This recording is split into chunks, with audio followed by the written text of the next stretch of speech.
خۆشەویستانی کورسات نیوز سڵاوتان لێبێ لەگەڵ هاوکارانم پارۆڕامای ئەم شەوتان پێشکەشەکەین.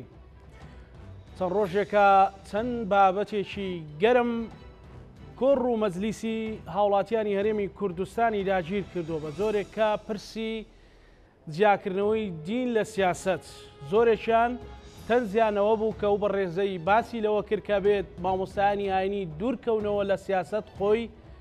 لە ڕێگەی حەزبێکی سیاسیەوە هاتووە. ئایا ئەمە لە دینی پیرۆزی ئیسلامدا چۆنچۆنی ڕێکخراوە؟ بابەتێکی تر کە لە عێراق وەرێمی کوردستان هەیە ئەویش پرسی فرەژنیە کە فرەژنی بۆتە دیاردەیەک بە جۆرێک کە هەندێک جار کە کەسایەتێکی ئیسلامی دەست بۆ فرەژنی ئەبات ڕەخنە و توانجی زۆر لێگیرێت، بەڵام لە بەرامبەردا بەشێک لە خەڵک پێی وایە ئەی ئەو کەسانەی کە لە چوارچێوەی ئیسلامدا یاخود ئیسلامی سیاسیدا ئەم بابەتانە یاخود فرەژنیان هەیە بۆ کەس باسییان ناکات. جگەلەوە ژن کوشتن لە ئێستادا خەریکە لە حاڵەتەوە دەڕوا بۆ دیاردا. هەموو ئەوانە حکمیان لە ئیسلامدا لەگەڵ توێژەری هزری ئیسلامی بەڕێز یونس ڕاوی گفتوگۆی لەبارەوە دەکەین. کاک یونس بەخێر بێ. خۆشحاڵم. ینی دیار نەبوویت بوونیت. وەڵی تر خەریکی ئەبحاس و نووسینی. زۆر باش لە جیاکردنەوەی دین لە سیاست. بەڵێ ئەم بابەتە جەدەل و گفتوگۆی زۆری بە دوای خۆی داهێنە تا ئەم ساتانش. بەڵێ حقیقەتی ئەمە حقیقەتی دینە بێ لەکوێ بێ لەکوێی سیاسەتا بێ و سیاست لەکوێی دینا بێ.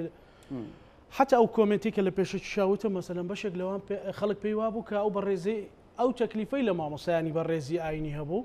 خۆی لە ڕێگەی سیاستەوە چۆتە ئەو شوێنە. ئەمە لە چیەوە دێت؟ ئەم هەموو تەناقوزات و دژیەکیە لە هەرێمی کوردستان بۆ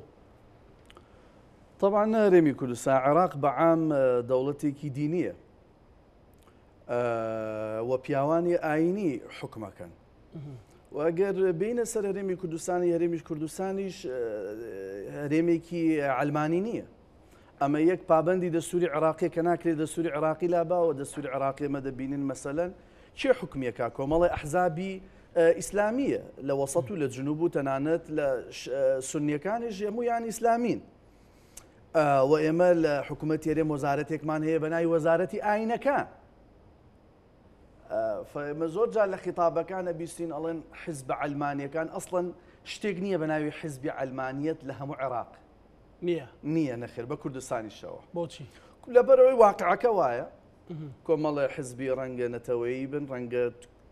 خەتێکی عەشایری قەبەلی تیابێ، ڕەنگە خەتێکی مەسەلە مەدەنی تیابێ، تر شتێکی وا دروست بووە. بەڵام تۆ بڵێ عەلمانیە نەخێر عەلمانی نییە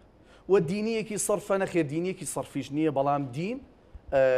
کاریگەری خۆی تێدا هەیە و پیاوانی ئاینیش دەست و دەنگ و ڕەنگیان هەیە و هێزیشیان هەیە. باش لەوە دەست پێ بکەین ئەوەی کە ئەو بەڵام ئەگەر بڵێن ئاینیکردنەوەی دین لە سیاست جێ من کتێبێکم هەیە ڕەنگە نیهایەتی ساڵ بێتە چاپ بە ناوی تیۆکراتیزم و سێکۆلاریزم. وەکو دینی ئیسلامی دینێکی بە سیاسی نییە ئیسلام، مەسەلەن دینێک نییە حکم بکە، سیستەمی هەبێ لە سیستەمی مەسەلەن خەلیفە لە سیستەمی شوڕا هیچ ئەمانەی تێدا نییە، دینێکە حاڵەتێکی فەردیە. بەڵام بە درێژایی مێژوو کە وەکو هەر دینەکانی دیکەش بەکاراتون بۆ مەرامی سیاسی و بۆ تیجارەتکردن و بۆ چەسانەوەی خەڵکو یا دامرکانەوەی ڕێی بەرامبەرەکان بەکار هاتووە. ئەجینە بە هیچ جۆرێک دینی ئیسلامی دینێکی سیاسی نییە. ئەی ئەتوانرێت چۆن ممارەسە بکرێ مەسەلەن لە چوارچێوەیەکە ئەگەر سیاست لە پشتی نەبێت ئەی چۆن ئەو دینە مەسەلەن هەر وەکولانی ڕۆحی کەسەکان بێنێتەوە نابێت کەسێک بێت. دین حاڵەتێکی فەردیە بینی خۆت و مطلق. مەسەلەن تۆ نوێژە و ڕۆژووە و حەجە و عەمرەیە و زەکاتە و ئەحکامی فەردی تایە. ئەمما تۆ بیتە سەر دەوڵەت نەخێر، خۆی دەوڵەت مەفهومێکی زۆر تازەیە. مەسەلەن لە قەرنی 14 و 15 لە فەڕەنسا دروستە بێ مەفهومی دەوڵەت. حتى وشەی دەوڵەت دەگەبێنە زمانی عەرەبی لە دووەلەوە هاتووە، یعنی دێت و دەچێت ئەلئەیام و دووەل. هیچ عیلاقەی لە ستەیت نییە بە مانای ئەوەی کە خاک و تۆ قانون و خەڵکێک تەبێ حکومی تێدا بکەیت. ئەوەی لە کوردستان هەیە مەسەلەن کۆمەڵێک هێزی ئیسلامی سیاسی هەیە، ئەمانە مەسەلەن بەڕاستی پەیڕەوی ئاینەکەن یاخۆت سیاسەتەکەن لە پەنای هەمویان سیاسەتەکەن هەمویان سیاسەتەکەن بەڵام واریدنی ئەمە گونجاونی بۆیان هەمووشیان مەسەلەن بانگەشەی ئەوە دەکەن کە هەڵقوڵاوی دینی محەممەدین وكل يدعي وصله بليلى وليلى لا تقر لأحد بالوصال بەڵام هەمویان وەسەردەمێکیش دێت چۆن ئەمە لە ئەوروپا پەرەیسەند بدایەت ئاواهینی دینی هەبوون دوایی سەبر بوون بە مەدەنی ئاوای لێدە مەسەلەن یەکێک لە حزبە ئیسلامیەکانی خۆمان بەو دوایە پاشکۆی ئیسلامی بوونی لێ کردەوە تۆ هیچ معقول نییە لە مجتەمەعێکی موسڵمان دای ئیدعای ئیسلامەتی چی بەسەر بنەکەی بڕۆ ئیسرائیل لەوێ ئیدعای ئیسلامەتی بکە ئەسڵ معقولە لەوێت تۆ کەمینەیەکی یا خەڵکێکی تایبەتی بەڵام تۆ لە مجتەمەعی ئیسلامی ناتوانانی ئیدعای ئیسلام کاچاو قسە لە چیەوە دێت کە دین لە سیاست جیاوازکەن یان بە مامۆستایانی ئاینی دەڵێ کە ئێوە پێویست ناکە سیاست بێنە ناو مینبەرەکانتان ئەی مامۆستای ئاینی ئەگەر لە وتارەکەی لە خوتبەکەی باسی ژیانی ڕۆژانەی خەڵک نەکا باسی کەم و کوڕەکانی حکوومەت نەکا باسی ئەو لاری خواریەنەکەی باسی چی مامۆستای ئاینیشی مامۆستای ئاینی و بانخوازوهین نییە بێ نەقد لە وەزارەتی تەربیە و وەزارەتی مەسەلەن تەندروستی و پلان و ئەمانە بگرێ ئەمانە خەڵکی مختصی خۆی هەیە خەڵکی ئەکادیمی خۆی هەیە خەڵکی عفومەکەی و پاشان ئەو خەڵکی ئەچێتە خوتبە ناچێ بۆی بزانی نەواقزەکانی وەزارەتی مەسەلەن تعلیم عالی چییە خەڵکێک بۆ عیبادەتە چێتە مزگەوتەکە و ئێمە ئەگەر بگەڕینەوە سە خوتبەکانی پێغەمبەر عەلەیهی السەڵات وەسەلام خوتبەکانی هەمووی عیبادەتە باس لە عیبادەتی ئینسانەکە باس لە بینی ئینسان و خواکە باس لەوە دەکاوکە عێراقیڕێ سیر خۆش ئادەمی ئینسانێکی باش بە ئەمەی دیکە بۆ اختصاسەکانی دیکە دەبێت لێ بگەڕێ باشە ئەمر بالمعروف ونهي عن المنكر ئەمر بالمعروف کە ئەمە ڕاستی کات و مەسەڵەن ڕەنگە هەر زەکارێکی تازە پێگەیشتو یان گەنجێکی تازە پێگەیشتو 18 ساڵی چێتە بەر کۆمەڵێک ڕاست و سەپی خۆمامۆستایانە بۆیان هەیە لانیکەم خۆمامۆستا بۆی هەیە بڵێ ئەم وڵاتە بەرەو وێران بوو ڕۆیشت ینی ئەم وڵاتە بەرەو لە چوارچەوەی ئەم سیاسەتۆم حکومڕانی بەرەو ناشرنی ڕۆیشت بۆچی ئەمە سیاست بێ بۆچی ئەوەلای ئاینی نەبێت ئەوەلەن مەسلەی ئەمر بالمعروف والنهي عن المنكر ئەمە لە زۆربەی مەزاهیبەکان هەیە تەنانەت لە ڕوکنێکی ئەساسیە لە ئوسولی اعتیزالیزم معتەزیلە بەڵام ئەمر بالمعروف والنهي عن المنكر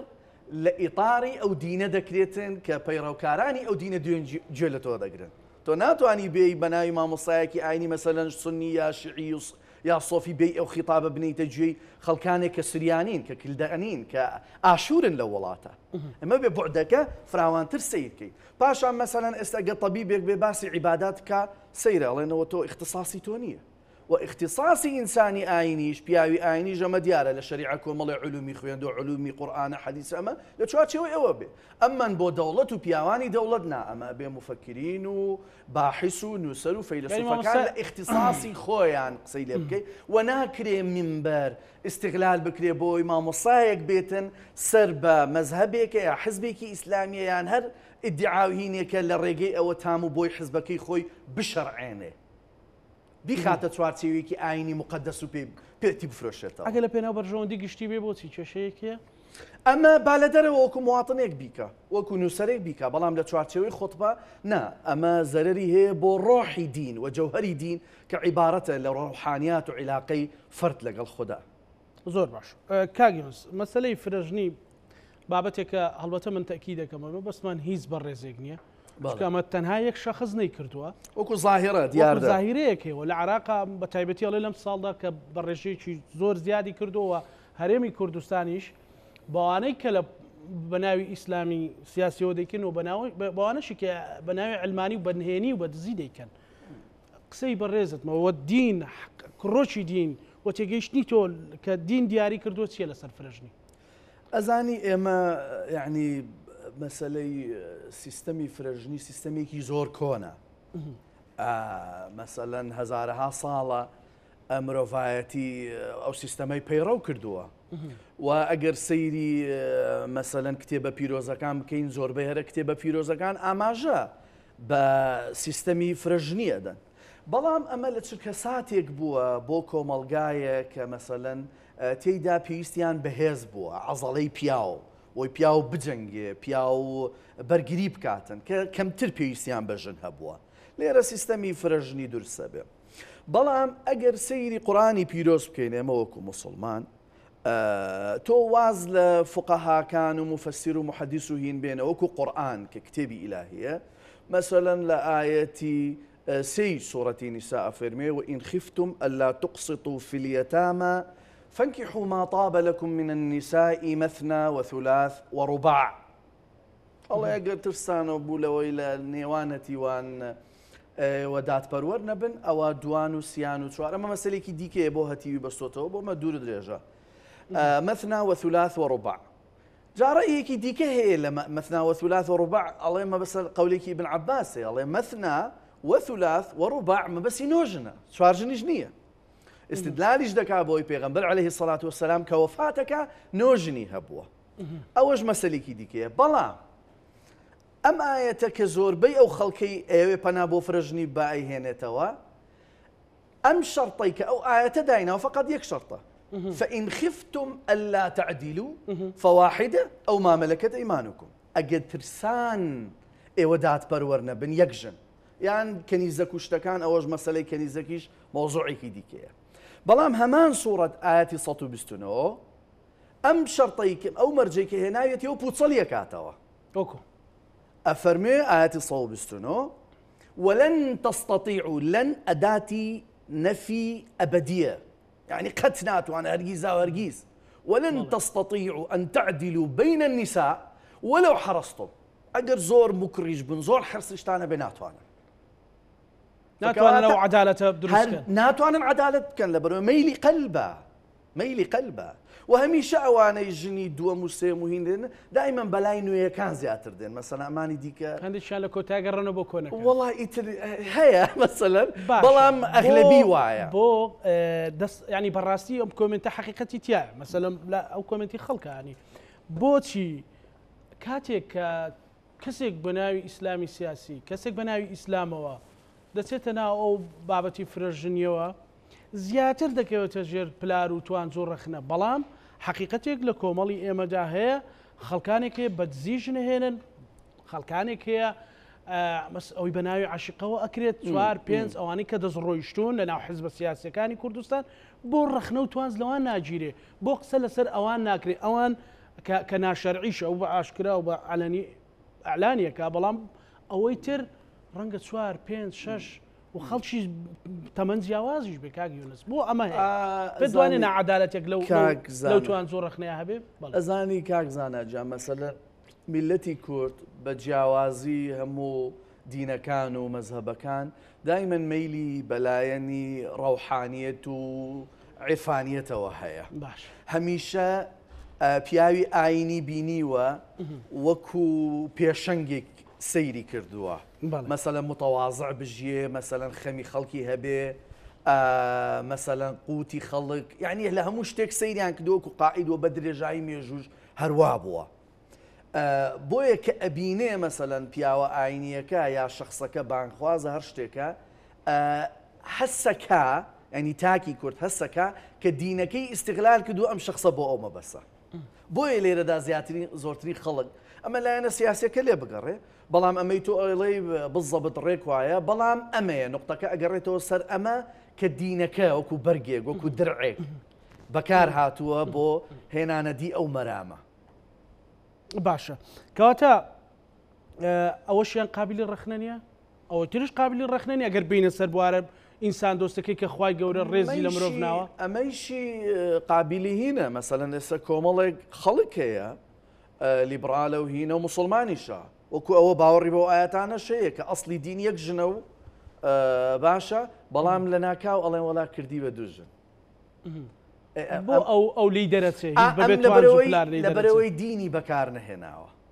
لەبەرەوەی لە پشتەوەی دین نەبووە و بۆ زیاتر پیاوانی ئاینی و مەسەلەن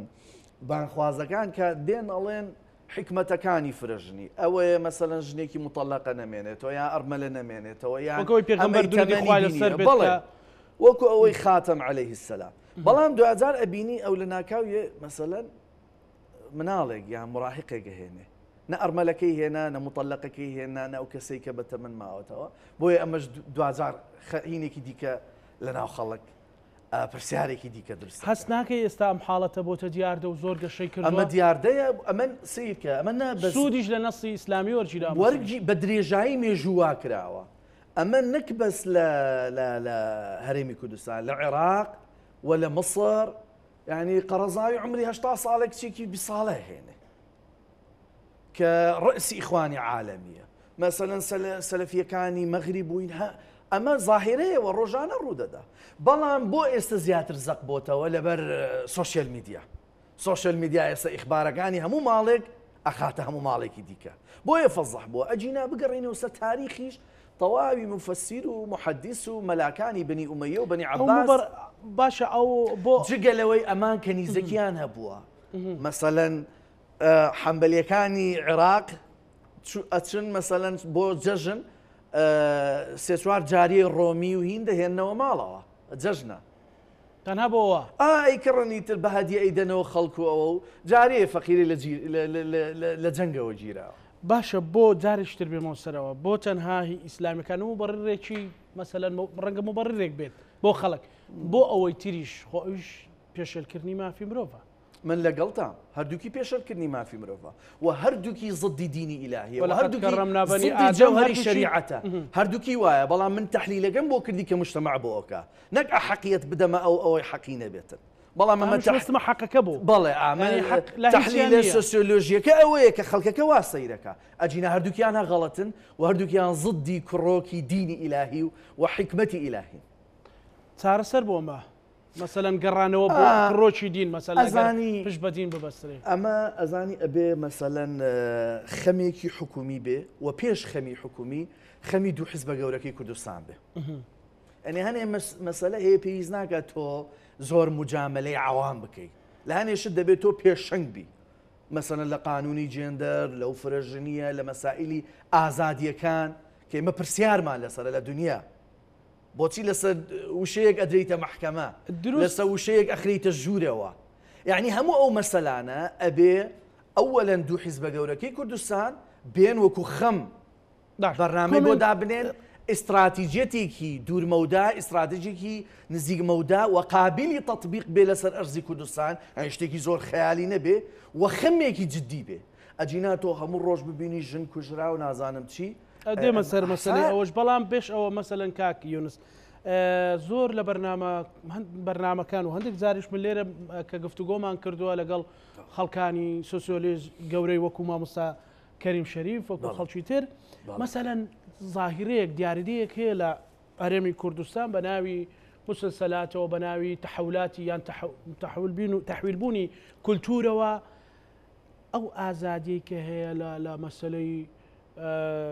بەریەکەوتنی کوڕ و کچ لە مەسەلەی سێکس لە مەسەلەی کۆمەڵێک بابەتی تر کە ئیسلامیەکان ئەڵێن خۆ ئێمە نەمان کردووە ئەوە دەستی حزبە ئەلمانیەکانەوە کۆیکە و بەڕێز لەسەر تاوتت نییە ئەمە لە چیەوە هات ئەی ئەمەش ظاهرێکی خراپنی قسەی لێرەدا قسەی ئەوانەی کە پابندی ئیسلامی سیاسی هێزێکی ئیسلامی سیاسی ڕاز نییە پرسیارەکە باشە تەرەف تۆ تەرەفی تێکەڵبوونی کوڕ و کچ نامە بەستم کچە من نامەوێت ینی لەبەر حرمەتی شاشە و بینەران بە تەواوی بیڵم مەسەلەن ئازادیەک هەیە کە بەڵێن بەڕەڵای بە پێی و عورف و عاداتی کوردەواری ناڕوە ئەزانی خۆی جگە لەمەی کە وەکوتم دوو حیزبە گەورەکە ئەبێ بێن وەکو پرۆژە و دوای بیخەنە قانون و ئەمە شتێکی دیکە گرنگتر لەوە هەیە دەستگاکانی ڕۆشنگەری بخرێتە کار باشە تۆ یعنی معقول نییە لە سەدەی بستویەکی لە هینێ عولەمەی تۆ تازە بە تازە نەقت بکەی مەسەلەن کوڕ و کچ و عیلاقات و نازممە سوشیل میدیایە عەسری تەکنەلۆژیایە ئەچێتە هەموو ماڵێ ئێستا با بێم ڕاشکاوی پێ بڵێم مەسەلەن لادان لە تەواوی عورف و عاداتی کوردەواری ئەنجا لادان لە تەواوی عادەت و عورفی ئیسلامی پرسیارەکە ئەوەیە مەسەلەن ئەوەیە کە توندو تیژی زیاتری لێکەوێتەوە لە پەناوە کە کەسەکە نازز نەبووە کەسەکە هێشتا پێ نەگەیشتووە دوور لە دایک و باوک و ئەوانەی ئەچێتە پەیوەندیەکی سێکسیەوە ئەچێتە پەیوەندیەکی ڕۆمانسیەوە ئەمە تێکدانی شیرازی کۆمەڵگانیە کۆمەڵ نییە خۆی سیر کە ئەمە مەسەلێکی پەروەردەیە و ئەو مەسەلە پەروەردەیە ئێمە وەزارەتێکمان هەیە بە ناوی وەزارەتی پەروەردە و لەوێ دەبێ ئیش بکرێت تۆ ئەزانی لایەزال ئەو نەهجەی کە لە وەزارەت تەربیە هەیە نەهجێکی ئیخوانی سەرفە باشە بەدەست ئیخوانەکانەوە نییە بەدەست ئیخوانەکان نەبووە بەڵام بە قەڵەمی ئیخوانەکان بووە بە زمانی ئیخوانەکان نەبوو بەڵام بە ئیرادەی ئەمانەوە هیچ کاتێک بە دوای باشە لێرەدا کاگیونس مثلەن یەک گرتوویەک دانیشتووە مەسەڵ ئیخوانێک دانیشتووە مەسەڵەن کەسێک کە ئەکەر چەندەوان ڕەتێکەکەنەوە ئیخۆ ڕۆژە گۆزارەتی پەروەردە بەدەست هێزە ئیسلامیەکانەوە نەبوو یان بەدەست یەکێتیەوە یان بەدەست پارتیەوە بۆ بە قەڵەمی پرۆژەکە هی ئەوانە قوربان من ئەتوانم بۆت بێنم یعنی یەک دەرسەکان کە چێ نووسیوێتیەوە چۆن نووسراوەتەوە چۆن ئەخرێتە بەرباس و بەر تربیەتدانی منداڵەکان و پرۆژاتی ئیخوان خارجی عرفی ئەو منطقەیە کامیلەتەن من لە کتێبی ئیلاهیاتیش باسەکەم ئیخوان مخابراتی فەڕەنسی تربیەتیەدا و ئەو تەشەنەی پێکە و ئێستا جۆی بایدن لە مەشروعی ئەوە کە لە ئاسی وستە بەکاری بێنێ بەرامبەر بە سین و ئێران و ئەمە مۆزوعەکە با زۆر نەچینەوە ناسیاسە ئەمما مەسەلەی ئەو پەروەردەکە دەرچوون لە عرف ئەوەلەن عرفی کوردەواری چییە؟ ئێمە چۆن نەتوانین مەسەلە بیژمێری دوو کاکزانە عرف ئەگۆڕدرێ بە وەقت و بە مەسەلەن شوێنەکان ئەگۆڕدرێ عرفی نەوەتەکانمان وەکو 2000 نییە 2000 وەکو 2020 نییە ئێستا دنیا تقریباً بەرەو ئەوە دەچێت کە صاحبی یەک عرف بێ ئێستا ئەزانی زۆربەی مناڵەکانمان ئینگلیزیە قسە دەکات لەگەڵ مناڵێک لە بەرازیل لەگەڵ سین لە ڕێگەی و ئایپادەوە دوو تۆ چۆن بەمە ئەڵەی بێ ئەخلاقیان بە ئەخلاقی چ میزانێکت هەیە بۆی بزانین ئەمە ئەخلاقە ئەمە عەدەم ئەخلاقە ئەنی ئەمە کۆمنتی خەڵکە منە حڕیەت بۆ بگواز ناقل الكفر ليس بكافر تۆ نەقلیەکەی دوو ئێمە مەبدەئێکی عالەمیمان هەیە حڕیەتی من ئەو کاتە کۆتایی پێدەی کە حڕەتی جەنابە دەست پێەکە نقطة رأس السطر باشە بەڵام سنوور هەیە باشە بەڵام باشە قانون هەیە لە ئەوروپاش ڕێگایەک یان یاسایەک یان دەستورێک چەترێک هەیە کە ئەمانە ڕێک وایە ئەوروپا زۆر لەمە پێشتر ئێمە 100 ساڵە پرد و مەکتەب و هینمان هەیە ئەوروپا سەدان ساڵە هینی هەیە باشە لە عەسری نەهزەوە بڵێ ڕێنیسانسەوە ئەمان تربیەت سیستەمێکی باشیان داناوە بۆ تربیە ئینسان تربیە وەرەگرێ و پاشان کە نازیجە بێ ئەڵێن ئەمە قانونیش هەیە ئەگە تۆ لە تربیەکە لاتدا ئەمە قانونیش هێ بگرێتەوە بەڵێ باشە لە کوردستاندا ئەوترێک کەواتا من ئێستا گەیشت لە کوردستان هەردووکی عکسە نە تربیەتەکە تربیەتێکی مەزبوطە نە قانونەکەش قانونێکی چاکسازێ بەڵکو قانونێکی انتقامیە زیاتر باش کەواتای مەسە دێنمەوە سەر بابەتەکەی خۆمان کە ئەڵێن ئەوەی کە مابێتەوە بابەتێکە کە پابندبوونە بە دینی ئیسلام ئەگەر احترام و ڕێز و پابندبوونێک یان قەید و شەرتێک مابێتەوە ئەوە قەید و شەرتی ئاینی پیرۆزی ئیسلام ئەجینا بە تەواو لە بەریەکە چوو مامۆستا زانەجیان أولاً ديني إسلامي عبارة نية فقط لشريعة محمدي ديني إسلامي ديني آدم ديني نوح ديني موسى ديني مسيحة همو أديانة كان إسلام كان طورنا كي بما نا نخير ما آيات ما هي يعقوب إذا حضر يعقوب الموت قالوا ما تعبدون من بعدي نعبد إلهك وإله ونحن له مسلمين الله يما دبي ديني إسلام ديني إسلام همو يقريتوا بلام شريعتي محمدي دين حالتك بتوارث وريقري منو تۆ لە عایلەیەکی مسلمانی سناش علی لە دایک بووین سناش علی شافعی دەرەچین کابرایەک لە جنوب لە دایکە بێ عائلەیەکی شیعە دەرەچێ لە هینێکی ئێزدی ئەبێ لە ئەمریکا لە دایکە بێ هینێکی کاتۆلیکی ئەمە دینە بەڵام هەمویان عیلاقەکە لەگەڵ ڕەب العالەمینە بۆ تۆ مەسیحیەکیش بێنیتە قسەکردن ئەڵێ گەڕانەوە بۆ جەوهەری ئینجیل گەڕانەوەیە بۆ ئەخلاقی ئەسیل ئێزدیەکەش وا ئەڵێ الله بقريته وصل مصحفي رشد بيه بقرينه يتسارب عنا معه لبريله اخلاقيات هي بوي ايما اسشتيك مان هي وكو جيهان كومام كاتاوا كقانون حقوق انسانه ككومل مبادئ عالمي اخلاقيه وكو رازقوي وكو داوين باكي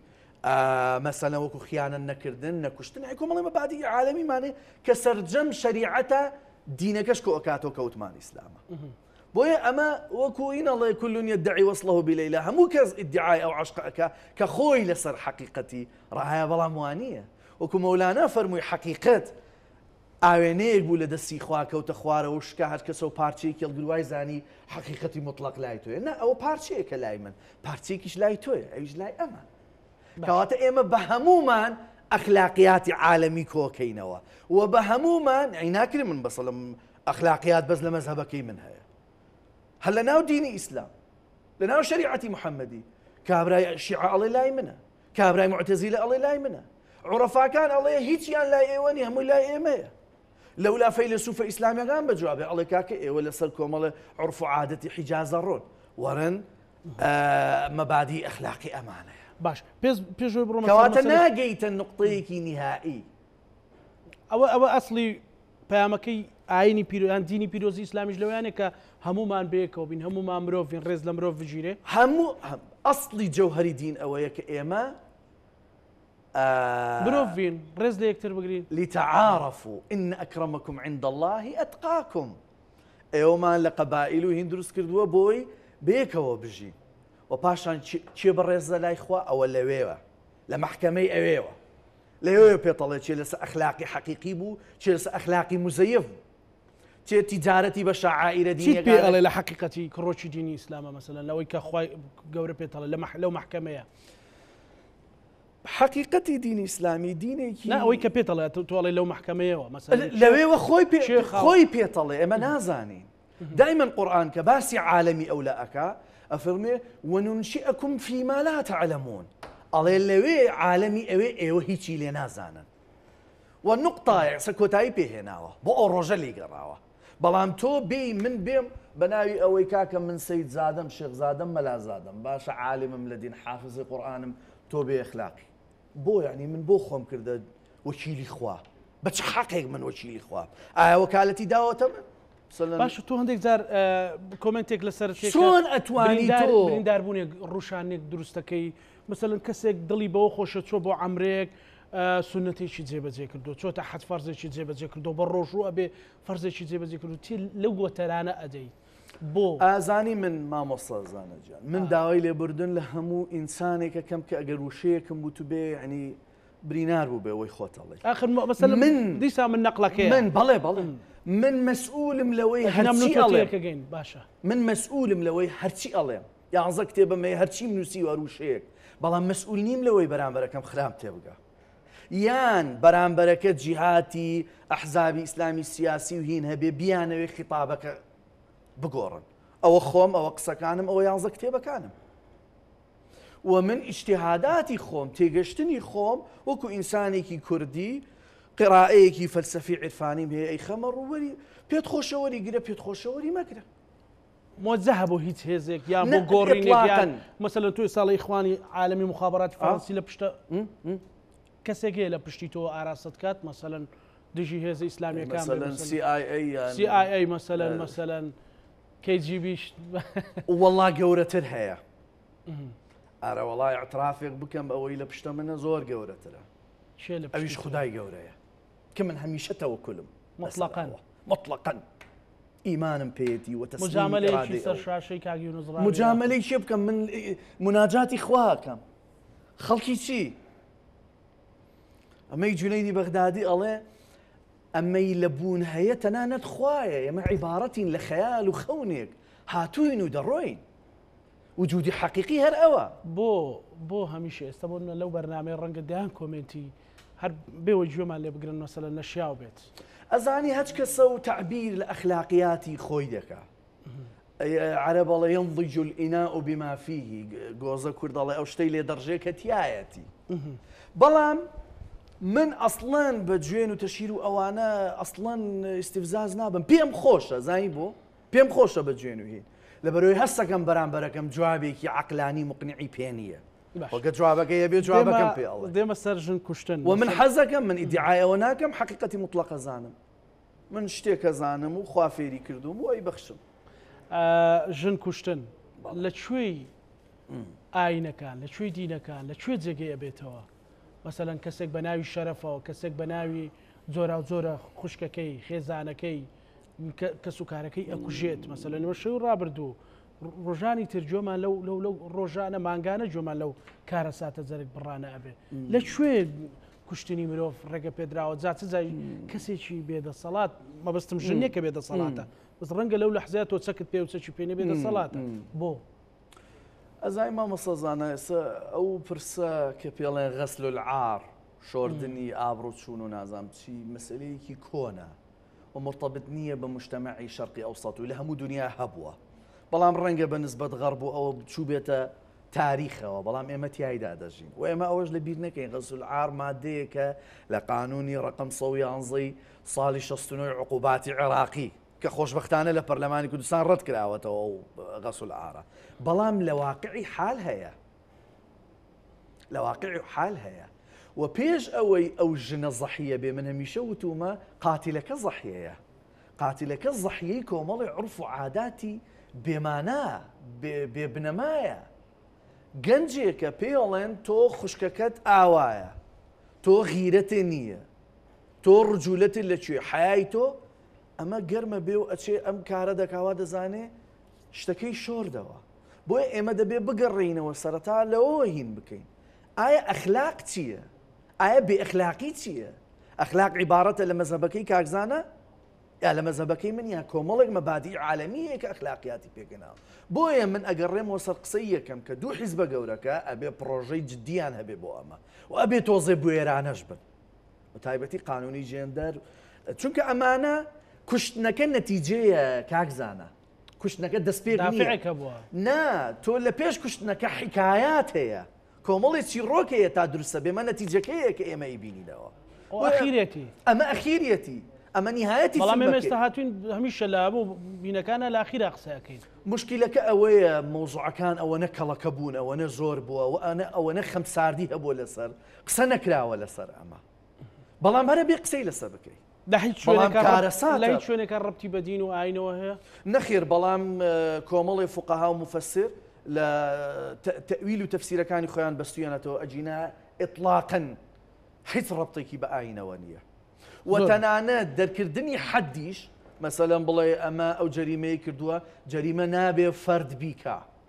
ئەمە ڕوئیەی سەلەفی جیهادیە سەلەفیەکان ئەڵێن ئەگە حاڵەتی ئیقامەی هین نەبوو شەرع نەبوو فەرد دەتوانێت لە کۆڵانێک ئینتقام بکە بەڵام ئەمە هیچ ئاەتێک و هیچ حەدیثێکی لەسەر ئەمە ئیشی دەوڵەتە ئەمە ئیشی دەوڵەتەوە ئیشی قانونە ئەمە ڕەبتی هەیە لەگەڵ تربیەکە هەیەی لەگەڵ ناحیە کۆمەڵایەتێکە هەیەی لەگەڵ ئەو میدیایە هەیەی لەگەڵ هەمویان هەیەی ئەوەی بێبەری ئەلەو مەسەلەیە دینە جەوهەری دینە مەبەسم مەسەلەن لە هەرێمی کوردستان لە پارێزگەی سلێمانی و دەوروبەری سەلەفی هەیە سۆفی هەیە شێخێ سەید هەیە بەهێز ئیسلامیەکان کە سەرتاسەرین بەڵام بۆ ئەمانە لێرە ئاوا تۆخن مەسەلەن لە پارێزگای هەولێر لە شوێنێکی تر بۆ مەسەلەن قیادەکانیان هەموو لێرن مەسەلەن ڕەمزەکانیان لێرن بۆ ئەمە شتێکی لە پشتە پەیوەندی بە چ بابەتێک ینی ئێرە ئەو هەموو مەجالی کارکردنە ئەو هەموو مەجالی ئەو هەموو شێخ و سەید و وەڵا ئەمە ئەوەلەن خۆشبەختیە مەسەلەن لە سنوورێک لە پارێزگایەک بتواندرێ تەواوی ڕەنگەکان کۆ بکاتەوە ئەمە بەو دیوەیە ئەمە لەو ڕێ لەو بەڵێ ینی جوانە تۆ ئەو هەمووینە مجتەمەعێکە بە مەرجێک موسالم بژێن بە مەرجێک شەو ڕۆژ خەریکی تەکفیرکردنی یەک و لەعنەتکردن لە یەک نەبن ئەمە زۆر جوانە بەڵام ئەگەر سەیری ڕوئیەی دیکە بکەی حتمەن دەست هەیە حتمەن مەسەلەن تۆ لە پارێزگایەک ئەمەت هەیە مەسەلەن لە قەزایەک مانگی جارێک 50-60 کچی دە 12 ساڵە هێنن وەڵا فیستیڤاڵی تاجی زێڕی نامچی و بزاد لەوێ هەیە لە محافەزەی دیکە نییە نا ئەمە هێزێکی سیاسی و بیرکردنەوەیەکی سیاسی خراپی لە پشت تێگەشتت بۆ سەلەفیەکان پێتوە بۆ کۆمەلگایکی موسالم و بۆ ئاشتەوایی کۆمەڵاتی و ئەوانە ڕۆڵیان هەیە خۆت دەستێک هەیە بە تایبەتیوانی مەسەلەن سنووری سلێمانیە هەر سەلەفیەت ئێستا خۆشبەختانە محەممەد بن سەلمان خەریکی هەوڵی زۆر باشە لە کاڵکردنەوەی تێگەشتی نزیکە تەنانەت تەکفیرین هەیئەی کیباری عولەمای ئیخوانی تەکفیر کرد هەیئەی کیباری عولەمای سعودیە ئیخوانی عالەمی تەکفیر کرد باشە محەممەد بن سەلمان ئەڵێ ئێمە مەشروعی وەهابیەت و سەلەفیەتمان کاتی خۆی کرد لەبەرەوەی ئەمریکا داوای کرد وتی ئێمە شەڕی هینمانە ئیتیحادی سۆڤێتیمان هەیە باشە ئەمە اعترافێکە و ڕئیسی مەسەلەن مەلیکێکە دوو ڕۆژی دەوێتە مەلیکی دەوڵەتێکی گەورەکە سعودیەکە قیبلەیە باشە قیبلەی موسڵمانانی لێیە ئەم ئێستا عەلەنیەن اعتراف بەوە دەکا کیباری عولەماکان ئەڵێ با بە وەهابیەت و هین مەشروعێکی ئەمریکی بووە بۆ حەربی سۆڤێت ئیخوان کافرە ئەی تۆ مثلا مامۆستایەکی ئاینی لە هەرێمی کوردستان 2 ساڵ لە مەعهەد خوێندوتە تۆ یعنی چی ئەڵێ لە کاتێکدا تۆ تا ئەمڕۆ قسەکانی هەیەکی باڕی عولەما ئەڵێتەوە تەمان خۆتە زانین من لەوێ ژیاو مەمیانە ناسم صالح لحێدان و فۆزان الفۆزان و بن باز و عوثەیمین و ئەوانە ئەڵێیتەوە دەفەرمو ئەمان ئەمڕۆ ئەڵێن وەڵای ئێمە وەهابیەتمان دروست کرد بۆ ئەوەی مواجهەی ئیتیحادی سۆڤێت بکەین یعنی دینی ئیسلاممان بەکارهێنا بۆی زڵدی ئیتیحادی سۆڤێتی و ئەمریکا ئێمەی بەکارهێنا بۆیە من دەمێک ئەوەی ئێرە ڕابطەی هەیە لەگەڵ ئەوەی ئێرە هەمووی پاشکۆی ئەمەی لێرە هەیە دوو سەلەفیەتە سەلەفیەتێکی مەدخەلیە کە 100% سعودیە وسەلەفیەکەی دیکەش ئەوەیە ئەڵێن کتاب السنة بفهم سلف الأمة طبعا واژ نییە سەلەفی ئومەی چی هەمووی بەفەهمی ئیبن تەیمیە کتاب السنة بەفەهمی ئیبن تەیمیە من دەمێکەوتومە ئیسلامی سیاسی پرۆژەیەکە دەستی لە ئیسلامی سەلەفی ئیسلامی ئیخوانی پرۆژەیەکە بۆ ناشرینکردنی ئیسلام بۆ لێدان لە ئیسلام ئەم سێیە توانیان شتێک دروست بکەن لە غەڕب بە ناوی ئیسلاموفۆبیا بۆی خەڵک بتۆقێ لە ئیسلام ئێمە هەمیشە لە کۆن الله ئەکبەر وشەیەکی جوان بوو یعنی ئێستا کە لە غەڕب بڵێ الله ئەکبەر منطقەکە چۆ لەبێ وازانێت تۆ هاتووی ئەو بکوژی مناڵژنی ئەو بکوژی ئێمە چێ درستی کرد اعترافی سعودی ئەڵێ کاکە ئێمە ئیخوان مەشروعێکی ئەمریکی بوو ئیخوان مەشروعێکە ئێستا ئەمریکا ئەوە بکە چۆن بە وەهابیەتی کرد بەڵام ئەگەر وەکو شخصەکان سەیریان کرد ناو هێزە ئیسلامی سیاسەکان بە تایبەتی زۆر ئەهلی خەیر و چاکە و ئاشتەواین بۆچی ئەوان مەسەلەن کە ڤەرێکیان بدەیت ڕاستەکە مەسەلەن ئەگەر ناو نهێنم بەڵام مەسەلەن من سەداقەتم لەگەڵ زۆربەیانەیە لە سەئاسی سعودیە مەسڕ خەلیج زۆریان بەکارهێنراون بەبێ ئەوی بزانێ بەکارهێنراون زۆریان ئیستیفادە لەو وەجهە نورانیە کراوە بۆی بیکەنە دڕعێ زانی و من ڕەخنەم نییە لە نیەتی زۆربەیان کە نیەتیان باشە ئەوان وازان بۆ خوا ئەیکەن بەڵام ئەوەی پشت پەردەکان واناڵێ ئەو ژوورە تاریکانەی کە تێیدا دەتوانێت ئێستا ڕەبتێک نییە لە نێوان ئەم هێزانە مەسەلەن ئەوانەی کە ئیخوانی چۆن ڕەبتێکی عالەمیەیە ئێستا ئیخوان و سەلەفیینێکی عالەمیە خەمێکی عالەمیە مەسەلەن ئەوان دەڵێنەوە کرد مەسەلەن پەیوەندیمان بە ئیخوانەوە نیە ئەوەی تر پەیوەندی بە وەهابیەتەوە نیە یاخود هەر هەیە ڕابطەکان هەیە ئوسوسەکان پێمانەڵێ ئیشەکان پێمانەڵێ بۆیە من وتم زۆر جار خەڵکێک هەیە وەکو مەسەلە تەربیەکە ناجە تەربیەکە دێتن کابرایەکی ئەفەندی عادی نووسیوێتەوە بەڵام عەقلانێتەکە عەقلانێتێکی ئیخوانی ئەو چەند خولەکەی ماومە مەسەلەن فکری نیشتیمان پەروەری لای ئێمە ئاڵۆزیان غیابەیان لەکوێ ئێستا لە تاجی کورد شێوێنراوە زۆر شێوێنراوە هەمویان ئیشیان لەسەر شێواندنی ئەمە کردووە مەسەلەن هاتووە بە ناوی ئۆپۆزیسیۆن و بە ناوی گەندەڵی و بە ناوی نازانم چی و ینی وایان لە تاکێکیان دروست کردووە مەئیوس بێ لە هەموو شتێک تاکێکیان دروست کردووە گوێن بە هەموو شتێک بە نووسەرێک بە گۆرانی بێژێ بە سیاسیەک بە ئیعلامیەک بۆیە ئەمە ئەبێ بگەڕینەوە سەر نقطەی ئەوەلی کە پەروەردەکەیە ئەبێ نەهجی پەروەردە جگەلەوە ئەو کەسانەی دەرسە پەروەردەکان ئەڵێنەوە ئەزانی من مامۆسام بیستووە ئەڵێن نەهجێکی باشی تربیە هەیە لەو مەرحەلانە کە ئەیڵێتەوە ئەڵێ و فەسڵانە درۆیە واز لێ بێنە فەسڵی دیکە بۆ ئەمەش دیسان زەحیەی ئەو ئیعلامە بڵێم خراپەیەکە هەیە ئەبێت چی بکرێت بۆی ئێمە ببینە تاکێکی لەسەر پێخۆوەستا و بەکار نەهێنرا و مەسەلەن بەڕێز کۆمەڵێک گۆچی نورانی و چاکە خوازەیە خۆی نازانێ خۆی زەحیە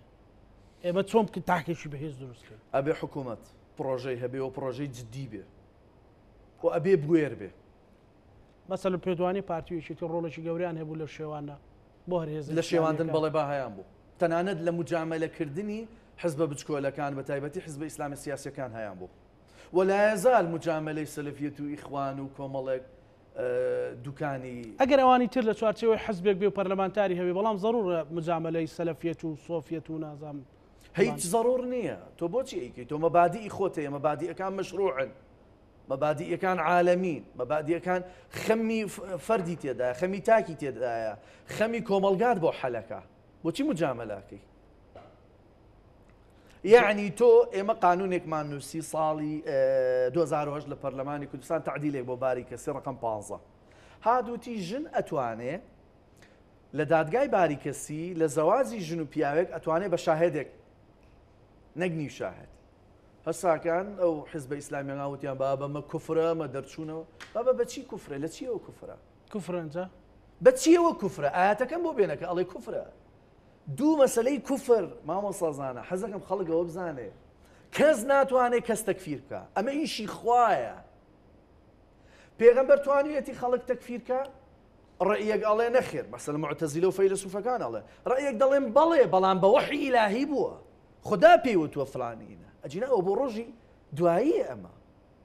دوایی تۆ بە فلان ئەڵێی کافرە تۆ فاسقە لە تێگەیشتن لە دین و لە تێگەیشتن لە پرسە نیشتیمانیەکان و لە ڕەوتی سەردەم لە کوێی ئێمە تاچی ئێمە ئێمە ئەوەلین لە ئەخیر خەڵکێ لە دوای ئەمە نەوەڵا هەر منافەسەی سۆماڵ و ڕەنگە ئەمە چارەنووسی میلەتەکەمان بەچی ئەگەێنێ وەڵا بەرەو ئەوەی بردووە کە ئێستا مەسەلەن تاکی تۆ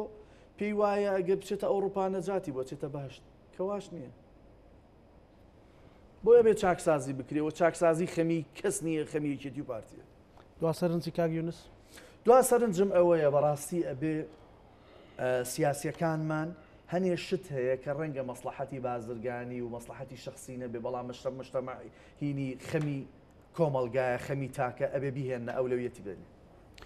زۆر ئاساییشە زۆر ئاسانیشە من ئەتوانم دایان پرۆژەی پەروەردەیت بۆ بنووسم دایان پرۆژەی چاکسازیت بۆ بنووسم و نەتیجەکانیشی دیار بکە لە هەموو ئەو مەسەلانەی وەکو ژن کوژی وەکو دیاردەی فرەژنی وەکو ئیستیغلالکردنی مناڵ بە تاجی زێڕینەوە نازانم زۆر سپاس بۆ بەڕێز یونس ڕاوی توێژەری هزری ئیسلامی سپاس بۆ بەڕێستە بینەرانی خۆشەویست لەگەڵ هاوکارانم پانۆڕامای ئەف شەومان پێشکەش کردن ئەم ویلایەتان ئەمانەتی خوای گەورەم خواتان